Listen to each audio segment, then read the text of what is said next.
Fala pessoal, mais uma vez professor Fred Cortes aí para a gente continuar naquela programação aí das aulas nesse período de recesso do coronavírus aí. Espero que vocês estejam se cuidando e cuidando de quem está próximo de vocês, né? Vamos lá, mais uma vez aqui no nosso estúdio doméstico, acompanhado aqui dos Três Porquinhos, aqui dos super-heróis, galera da HQ aqui atrás. Vamos para mais essa aula, beleza? E hoje nós vamos tratar aí um conteúdo de história, né? Assim, é o chamado período joanino, né? O que seria o período joanino? O período joanino é o período que vai da chegada da família real portuguesa, assim, na verdade, chegada da corte portuguesa em 1808, até o retorno dela em 1821, né? Então, para a gente começar a falar do período joanino, a gente tem que voltar um pouquinho, 2 aninhos antes, né? 1806. Foi o ano em que Napoleão Bonaparte, né, então o imperador da França, decretou o chamado bloqueio continental, né? O que foi o bloqueio continental? O bloqueio continental foi uma proibição do Napoleão Bonaparte de que países europeus comercializassem com a Inglaterra, né? Então, Napoleão Bonaparte tentava, com isso, dar um prejuízo econômico aos ingleses, né? Até então a maior potência do mundo na época. E o que isso tem a ver com o período joanino? O que isso tem a ver com a história do Brasil? Cara, Portugal encontrava-se numa situação muito difícil, né? O Dom João VI, né, que era o Dom João, que era o príncipe regente de Portugal naquele momento, né, sem ter como deixar de negociar com os ingleses, né, não adere ao bloqueio continental, o que provoca a invasão francesa em Portugal, né? O Napoleão Bonaparte já havia invadido a Espanha, né? Napoleão já havia colocado na Espanha o seu irmão, né, o José Bonaparte. Então, encaminha tropas em direção a Portugal. Esse episódio ele faz com que a família real portuguesa, né, e uma boa parte da corte em Portugal tenha que vir fugido para o território brasileiro. Então, em 1808, a corte portuguesa, a família real chega até território brasileiro fugindo das invasões napoleônicas, né? Dando início aí, então, ao chamado período joanino. Então, falam-se aí, gente, tem uma galera que fala aí em torno de 15 mil pessoas que vieram para cá após esse episódio, né? Assim, gente para sussu. Né? O que provoca o primeiro grande problema, né? Qual o primeiro grande problema? Como é que você vai abrigar milhares de pessoas na cidade do Rio de Janeiro de uma hora para outra? A cidade do Rio de Janeiro não tinha a menor condição, né, de abrigar um grande número de pessoas, né? Como é que se resolve esse problema, né? Desabrigando a população, né? Então a família real portuguesa ela vai ser alocada, né, ali no Paço Imperial, né, que fica na atual Praça 15, né? Alguns nobres mais próximos ali também naquela região, né? E muitas pessoas vão ser desalojadas, pessoas vão ser expulsas de suas residências para poder abrigar a corte portuguesa, né? Assim, tanto que na época as casas que seriam, as famílias que seriam desalojadas de suas residências, né, era colocada a inscrição PR na porta, né? Que significava aí príncipe regente ou propriedade real, mas que popularmente ficou conhecido como o ponha-se na rua. Ou seja, você sabia que naquele momento que a partir daquele momento você seria desabrigado, né? Então foi assim que a corte portuguesa resolve esse primeiro problema. A partir daí, houve a necessidade da criação de diversos órgãos de fiscalização, órgãos financeiros, instituições financeiras, culturais, para poder transformar a cidade do Rio de Janeiro na sede do governo. É importante a gente lembrar isso. Quem vem para cá não foi só a família real, né? Foi a sede do governo português, né? Então, já a partir de 1808, o Dom João já toma algumas medidas nesse sentido, né? Assim, a primeira medida que Dom João VI toma de importância para a história aqui é a decretação da chamada abertura dos portos brasileiros ao comércio com as nações amigas. O que significou isso? Significou o fim do pacto colonial, né? Essa medida ela estava dentro de um acordo que Dom João VI havia feito com a Inglaterra, né? Assim, a Inglaterra se comprometia a proteger o translado da família real portuguesa, da corte portuguesa para o Brasil, né? E a Inglaterra tomava conta de Portugal para que a França não ocupasse. Em troca desse apoio inglês, né, o Dom João se comprometeu a abrir o comércio brasileiro com a Inglaterra. Assim, na verdade, abriu o comércio brasileiro com as nações amigas, né? Mas quem acaba se beneficiando de tudo isso é a Inglaterra. A Inglaterra era a maior potência do período, né? Assim, deixando no prejuízo a burguesia portuguesa, né? Porque a burguesia portuguesa ela perde a exclusividade, né? O pacto colonial acaba com a abertura dos portos, né?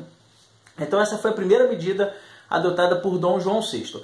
Depois disso, o Dom João ele vai criando uma série de instituições e órgãos para fazer com que o Rio de Janeiro se transformasse numa cidade que abrigaria então a sede do governo. E a gente costuma destacar o seguinte aí nesse período, né? Você tem 1808 a criação do Banco do Brasil, né? Que hoje em dia é o atual CCBB, que fica lá no centro da cidade, aqui no Rio de Janeiro.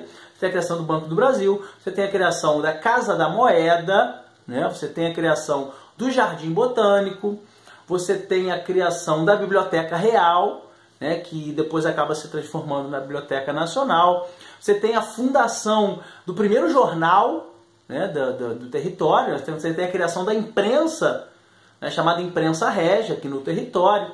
O Dom João promove também, a partir de 1816, a vinda da missão artística francesa, né, assim, em que os artistas vão passar a reproduzir um pouco do que era o dia a dia na cidade do Rio de Janeiro.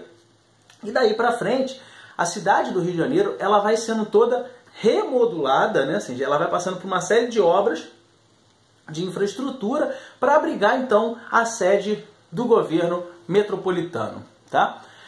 Um outro ponto que a gente destaca também no período joanino ocorreu em 1810, né? Em 1810, quando Portugal e Inglaterra assinam alguns tratados de comércio, aliança, amizade e navegação, que nada mais eram do que assim, eram tratados que confirmavam aqueles primeiros acordos lá de 1808, né? E estabeleciam novas tarifas alfandegárias, né, para as mercadorias que eram trazidas para cá, estabelecendo da seguinte maneira: as mercadorias inglesas elas entravam no território brasileiro com um imposto menor do que as dos outros países, inclusive de Portugal, né? Fala-se aí que as mercadorias inglesas entravam com uma taxação de 15%, as portuguesas de 16% e a dos demais países amigos com 24%.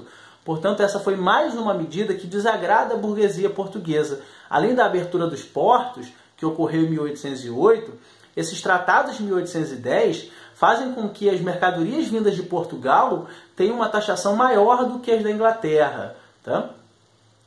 A partir daí, o governo de Dom João aqui, ele vai tomando uma série de medidas que vão desagradando a burguesia portuguesa, que vão favorecendo a Inglaterra, né?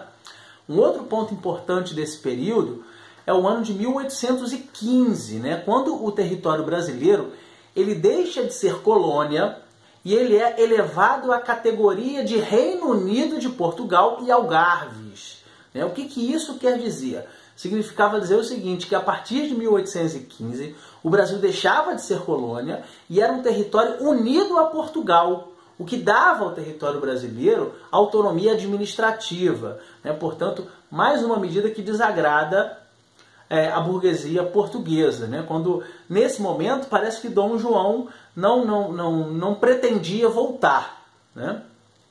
Justamente esse desagrado que a burguesia portuguesa vinha tendo ao longo do tempo, né, ao longo dos anos, é que vai ser o principal motivo, né, assim, na verdade, um dos principais motivos de uma rebelião que ocorre em Portugal, né, assim, a chamada Revolução Liberal do Porto. Ela começa na cidade do Porto, em Portugal, mas rapidamente se espalha para todo o território português, incluindo a capital Lisboa, né, chamada Revolução Liberal do Porto, que ocorre em 1820. Essa revolução ela é curiosa, né, porque ele é o momento em que a burguesia portuguesa assume o controle de Portugal, né, assim, acaba-se com o absolutismo monárquico de Dom João VI, né, assim, estabelece lá em Portugal a chamada monarquia constitucional. E a partir daí, a burguesia portuguesa, ela dá um recado para Dom João. Ela fala o seguinte, ó, Dom João, ou você volta e aceita ser comandado por uma constituição, né, permanecendo como rei, ou então pode esquecer Portugal, fica de vez aí no Brasil, porque você vai perder isso daqui. Assim, é óbvio que diante dessa situação, o Dom João então entende a necessidade de retornar a Portugal. Né? Assim, a Revolução Liberal do Porto ela tinha dois objetivos principais, né, que era o retorno da família real portuguesa para Portugal e a recolonização do Brasil, né, com que o pacto colonial voltasse a existir e novamente essa burguesia portuguesa voltasse com os privilégios. Né? O primeiro objetivo eles conseguem. Em 1821, o Dom João VI e parte da família real retorna para Portugal. Né? O segundo objetivo eles não conseguem, porque em 1822 o território brasileiro conquista sua independência. Tranquilo, pessoal? Então, assim, essas são algumas das principais características aí do período joanino. Né? Espero que vocês tenham lembrado ou relembrado disso daí. Né? No mais, ficamos por aqui. Qualquer dúvida é só entrar em contato. Né? Um grande beijo, um efusivo aperto de mãos e passar bem.